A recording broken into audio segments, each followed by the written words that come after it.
Today we're looking at 2022 goals, and I am both excited and nervous for this because I'm excited to get a whole year start to go on and all of that stuff, but nervous because this is the first time that I'm sort of really putting out there what I want to do with this year. And it's a really important pivotal year for me, and I will explain about that more later. But for now, let's talk about what goals mean. So in case you don't know, I'm Leanne Edwards, a young adult paranormal and fantasy author. I have the first 3 books out in my Bloodline Alliance series, which is about shifters, magic, romance, all of that jazz. And I'm hoping to get the next book out this year, although that's part of my goals. So let's backtrack a bit. So I actually take part in, or I actually follow the HB90 planning system method, which is a quarterly planning goal. And within that, Sarah Cannon, who runs Heart Breathings, who does the planner, she talks about goals and what goals mean. Now, everyone, I think, has a different idea of what goals are, and I really do like the way she sets out how goals should be. And I will have those goals as part of my quarterly goals when I do the planner each quarter. However, what I'm talking about today are almost like things I want to achieve by the end of the year. They're not quite... So Sarah Cannon talks about goals as something that you can't fully control. So all the projects and tasks will lead you towards that goal, but in the end, it's something outside of your control. So I think some of my goals are like that, but some of them are not. So what I did to think about how I want my goals to look like for 2022, to have that overreaching idea for the whole year, is I looked at what do I want to achieve by the end of the year? What do I want to say I have done? So my goals, I think, are measurable, and actually the first goal I had wasn't measurable. It was very open-ended. So what I did is I then sort of broke that down to make it a bit more measurable. So I'm hoping that my goals are attainable. Now, things happen, things change as the course of the year goes on, but I'm hoping that these things are attainable. So let's go through goals for 2022. Right, firstly, these are not in order by any stretch. They are just things that I thought about as I went along, and everybody's goals are different. So some people may look at my goals and think, wow, that's quite a lot. I could never think about achieving that in a year. And some of you may think, is that all she's doing? So a little bit of a background about me is that I have 2 young children, a 2.5-year-old and a nearly 9-month-old. In fact, when this video goes out, I think she will be 9 months exactly. So I have 2 young children at home. My husband's working full time. I'm currently on maternity leave, or again, I'll be doing another video on that soon. And so life is just a little bit hectic and a little bit up and down. You know, childcare isn't always as predictable. I rely on grandparents a lot for childcare. So, you know, my plans that I have in place change quite a lot. If one of the grandparents is ill and can't take a child, for example, on a day that I'd scheduled to work, that's pretty much the week gone. If I've got both the children all week, I can't really get any work done. Or if I'm not feeling well, again, I can't really get any work done. And I only get about 2-3 days a week to do work, which I know, again, some of you may think, wow, that's a lot. And some of you may think that's not a lot. And for me, but if I don't get anything done on those 2 weeks, I'm almost like 2 weeks on those 2 days, I'm almost like 2 weeks behind because I then can't work again to the following week, and then I'm catching up on stuff, and you see how it goes. So things change, but I'm hoping that what I've got is attainable, but we shall see. So goal number 1 is to develop my newsletter. Can you see how this is the goal that wasn't very specific? So what I've done with that is I've cut it, like broken it down a little bit. So made a little note in my notebook. So I've got things like regular releasing of my newsletter. So I started, I think in September, October, got a couple out. Nano happened, I wasn't thinking ahead, I had children poorly, things like this. So having a regular release is actually going to be a lot trickier than I think it sounds.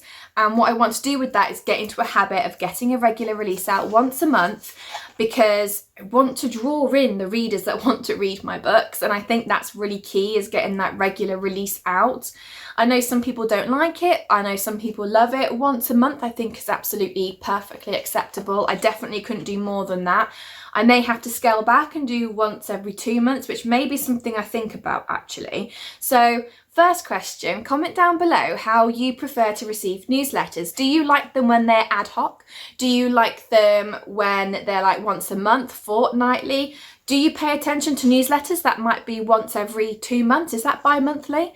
I'd like to know your thoughts down below, because it's a tricky one, isn't it? You don't want to bombard people, but at the same time, you want to keep in the forefront of people's mind, especially as when you listen to the rest of this list, I need that to happen this year. So part of developing my newsletter is the regular releasing, is to include something extra in each newsletter, which is why I'm thinking bi-monthly might be better. And also I have got a number attached to it.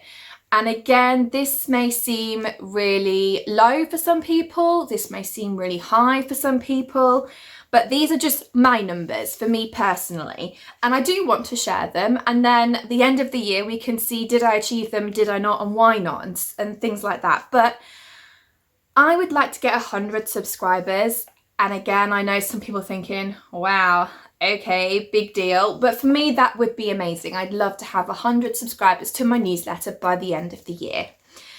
Okay, so goal number 2 is to release a free Bloodline Alliance book.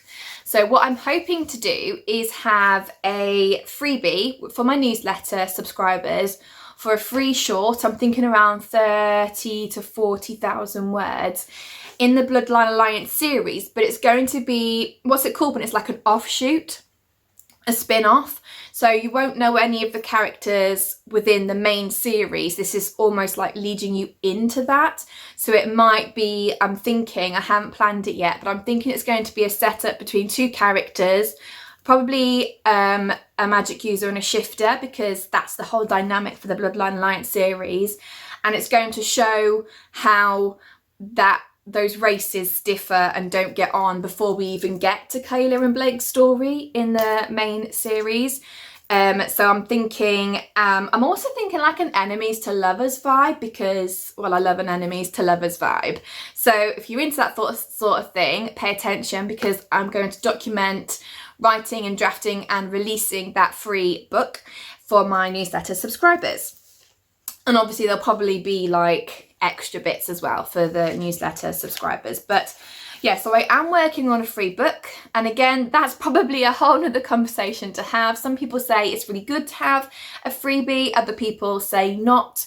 I'm in the point of view, well, if I was a reader and there was potentially some books that I like the look of and that author was releasing a freebie, I would totally snap that up and read it, see if it was my sort of thing, and then go on to read the series. So I'm trying to direct and dedicate my path in the way that I would like it as a reader. Again, I don't know if that's the right or wrong thing to do, but hey, I am a reader, so I may as well follow what I would like as a reader. So that's goal 2. Goal 3 is releasing the 4th book in the Bloodline Alliance series. So the 4th book, so books 4, 5 and 6 follow different characters. The characters were in the first 3 books, but now they have their own story arc, and I'm sort of maybe halfway through drafting that, so I'm hoping to get that out. I have put a tentative release date of December. I'd like to get it out earlier, but I want to focus on this free book first, which I'm thinking September time. So I have got some dates in here, but again, they're not set in stone, they're just in my head. So yeah, my third goal, or my third aim for 2022, is to release the 4th book in the Bloodline Alliance series with Wyatt and Imogen. The next few goals are to do with my new fantasy series. So goals 4 and 5 are about editing and developing the sort of the Queen's Guard fantasy series that I've started. That's not the real name, that's just what I'm calling it right now. So I've written book 1, I have written book 2 during Nano, and my best friend is on it. She's read the first book and we've got lots to edit and develop with that. So I want to get that done, and I want to get book 2 edited and developed as well before this year's Nano in November. And I know that's a long way away, but I'm hoping to then write the 3rd book in that series in November. So I would like preferably for them to even be beta read as well, but if I've just said edited and developed, so I've got a whole complete story I'm happy with, and then that means I can then write book 3 knowing the whole story. So I did the editing for book 1 just before I wrote book 2, but I didn't I'll start that again.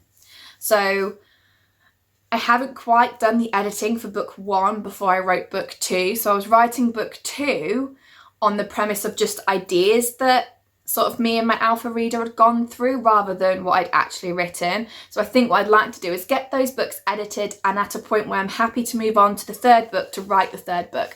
So even if they're not beta read at that point, because I don't mind doing massive restructuring in a way. So even if I have 3 books that need beta reading, I would probably send the first one out for beta reading, get that back, edit, and then edit through anything else throughout the series that needs editing based on the first book. If that makes sense. Not sure if I am making sense. Goal number 6, as I think I've just touched on, is to then draft the 3rd book in that series. That'll be in November during Nano.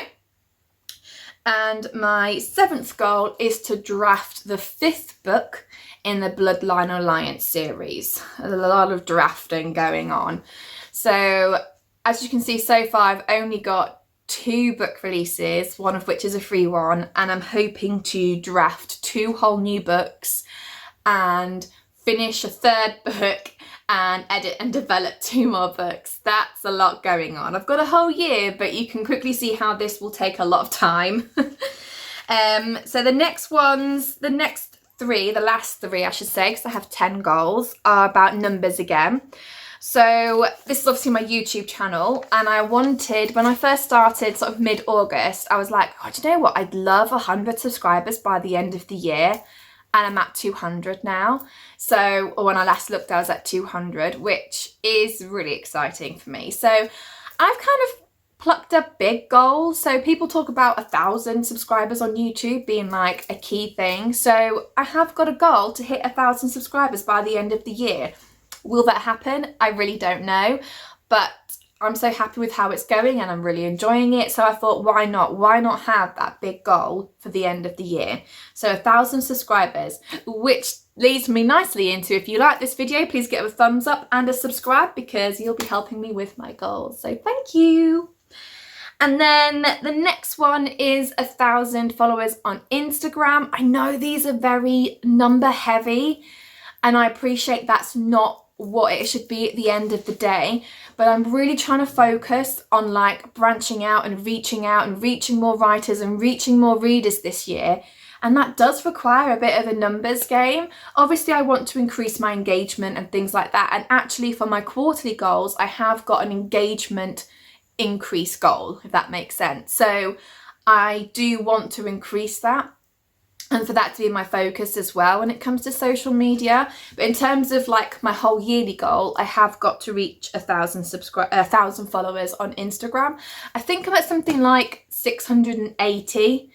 So it doesn't seem like a lot, but it has been a lot slower recently, and I just want to be a little bit more realistic with that. I've got some quite big goals to achieve, and I don't want to have every single goal so overreaching that I get a bit stressed out. So that's why I've done 1,000 followers on Instagram, sorry. And then my last one is going to sound weird, but it's to read and review 12 books. I have been in a bit of a, not necessarily a reading slump, but I've just had no time and no brain power, and just the capability to read has escaped me, and I have really missed reading. I am stacking up the books on my TBR list. In fact, my best friend got me another trilogy for Christmas. She bought me one last Christmas that I haven't read yet, so those 6 books that will be ones that I'll be reading. I'm hoping once I start I will read more than 12, but I just can't guarantee it. So timing will get better. So part of the reason why I've been struggling is that both my children have had sleep problems. You know, my daughter has been waking up for feeds for so long. She's just starting to come out of that now, but then she's been really poorly. She had chest infection. She keeps waking up. So it's been difficult. When we go to bed, we have to try and go to bed really quickly because we don't know what kind of night we're going to have. I mean, we've only just got to a certain point in our lives where our son can sleep through the night, and he's 2.5. So although he does come into our room middle of the night and we're so out of it, we don't know he's in there till we wake up with a foot in our face. So, you know, it's not been easy. I would read at night. That would be where I'd read a couple of chapters. And I did get quite good when I first had my son at putting down the book, because boy, if you're a reader, you know how easy it is to just read one more chapter. It's never just one more chapter, is it? Let's face it. And I did get quite good at literally only reading 1 or 2 chapters because I knew I had to get to bed. But I've not even been in a state of mind to do that, and I really miss reading. Now, I have done a couple of beta reads this year, and I'm excited for some of those books coming out in 2022. But I do just miss reading. I just want to read again. So I've got a few books that I've got lined up, and when I say review, so I'll probably go on to Goodreads and leave reviews there. I might also review them on my website, and then I might do a little bit of a video at the end of the year about books I read and recommend, because I love those kind of videos because I love getting new ideas. And that is the end of my list. That's my 10 goals. So develop my newsletter, release my free book, release book 4 in the Bloodline Alliance series, edit and develop sort of the Queen's Guard book 1, edit and develop the Queen's Guard book 2. Then I've got drafting book 3 in that series, drafting book 5 in the Bloodline Alliance series. I've got 1,000 subscribers on YouTube, 1,000 followers on Instagram, and reading and reviewing 12 books. That's my 10 goals.